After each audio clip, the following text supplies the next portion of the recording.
मैं अंजलि मिश्रा और स्वागत है आपका हमारे चैनल में। शिवसेना नेता संजय राउत के घर पर ईडी की टीम ने आज सुबह से ही छापेमारी जारी की है। बता दें कि 1000 से ज्यादा करोड़ से ज्यादा के पात्रा चौल जमीन घोटाले मामले में ईडी द्वारा ये कार्रवाई शिवसेना नेता संजय राउत पर की गई और शिवसेना नेता संजय राउत से पूछताछ भी की गई। जमीन घोटाले के इस मामले में राउत को 27 जुलाई को ईडी ने तलब किया था, हालांकि वो अधिकारियों के सामने पेश नहीं हुए थे और इसी तरीके से ईडी के समन को वो लगातार इग्नोर करते नजर आए या फिर कोई ना कोई रीजन देकर ईडी के सामने पेश होने से बचते नजर आए।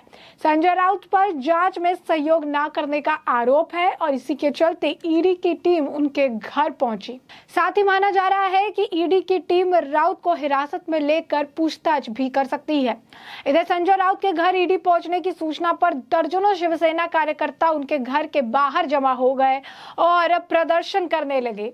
ईडी की टीम संजय राउत के घर पहुंची और जांच कर रही। बताया जा रहा है कि संजय राउत को हिरासत में भी लिया जा सकता था, उस वक्त ये कहा जा रहा था। ईडी के पहुंचने के बाद एक के बाद एक कई सारे ट्वीट्स भी संजय राउत द्वारा किए गए। केंद्रीय जांच एजेंसी और केंद्र सरकार पर भी उन्होंने निशाना साधा।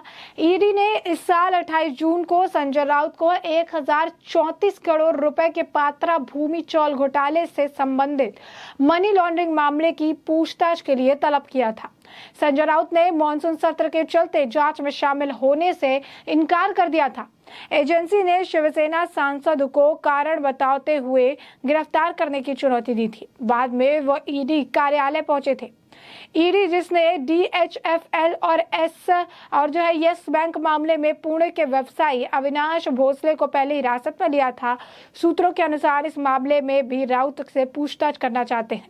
उन्होंने दावा किया कि ईडी का पात्रा चौल मामले में DHFL मामले में जुड़ा हुआ है। अप्रैल में ईडी के इस जांच के तहत संजय राउत की पत्नी वर्षा राउत और उनके दो सहयोगी की 11.15 करोड़ रुपए से अधिक की संपत्ति को अस्थायी रूप से कुर्क कर दिया गया। कुर्क की गई संपत्ति संजय राउत के सहयोगी और गुरु आशीष कंस्ट्रक्शन प्राइवेट लिमिटेड के पूर्व निदेशक प्रवीण M राउत के पास पालघर, सफेल और पड़गा यानी ठाणे जिले के पास जमीन में थी। ईडी के बयान में कहा गया कि कुर्क की गई संपत्तियों में मुंबई के उपनगर दादर में वर्षा राउत का एक फ्लैट और अलीबाग में कीहिम बीच पर 8 प्लॉट शामिल है, जो संयुक्त रूप से वर्षा राउत और सुजीत पाटकर की पत्नी स्वप्ना पाटकर के पास है। ईडी के मुताबिक सुजीत पाटकर संजय राउत का करीबी सहयोगी है। एक दिन पहले ही शिवसेना सांसद संजय राउत की कथित ऑडियो क्लिप को लेकर महिला ने शिकायत दर्ज कराई थी। पात्रा भूमि चौल घोटाले मामले में गिरफ्तार सुजीत पाटकर की पत्नी सपना पाटकर ने राउत के खिलाफ शिकायत की थी। सपना का आरोप है कि संजय राउत ने उनके साथ गाली गलौज की थी, साथ ही रेप और जान से मारने की धमकी भी दी। इस मामले में बीजेपी के नेता कृत सोमैया ने भी शिकायत दी थी।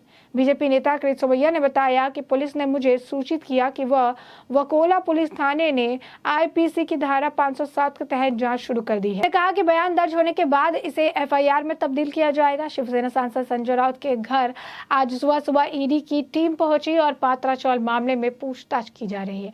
ऐसा कहा जा रहा है कि ईडी की टीम संजय राउत के घर इसीलिए पहुंचे क्योंकि उन्होंने भेजे गए समन का जवाब नहीं दिया और जांच में सहयोग नहीं किया।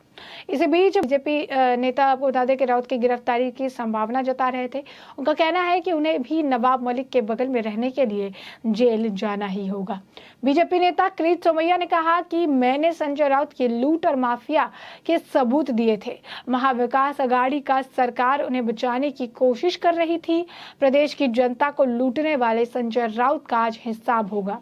मैंने शिवसेना सांसद के खिलाफ सबूत दिए हैं। मेरा मानना है कि राउत को नवाब मलिक के बगल में जाना ही होगा। अब कार्रवाई चालू है। कृत सोमैया ने कहा कि संजय राउत भाग रहे थे, अब हिसाब उन्हें देना पड़ेगा। वहीं बीजेपी विधायक नीतीश राणे ने कहा कि जो लोग रोज सुबह खराब करते हैं वो इस बात से संतुष्ट है कि उनकी सुबह खराब हो गई। लगता है चौल की जनता को अब इंसाफ मिलेगा। झुकेगा नहीं आदि कहने वाले अब जानेंगे। वे सोचते थे कि भ्रष्टाचार, महिलाओं का उत्पीड़न को लेकर उनके खिलाफ कुछ नहीं होगा, लेकिन अब उन्हें पता चल जाएगा। पत्रकारों को ठगा गया है। धोखाधड़ी के मामले में सजा होनी चाहिए। राणे ने कहा कि आपको भ्रष्टाचार की कीमत चुकानी ही होगी, चाहे आप कोई भी हो। जांच होगी। बीजेपी विधायक राम कदम ने कहा कि ईडी के सवाल से क्यों बच रहे हैं संजय राउत, किसी को नहीं छोड़ा जाएगा, कानून अपना काम करेगा। शिवसेना नेता को पहले ईडी के सवालों का जवाब देना चाहिए था। ब्लैक एंड व्हाइट पर जो दस्तावेज सामने आए हैं उसके चलते ये कार्रवाई की गई। ईडी सीबीआई कभी अचानक कार्रवाई नहीं करती, इससे पहले दस्तावेज और अन्य पूछताछ की जाती है।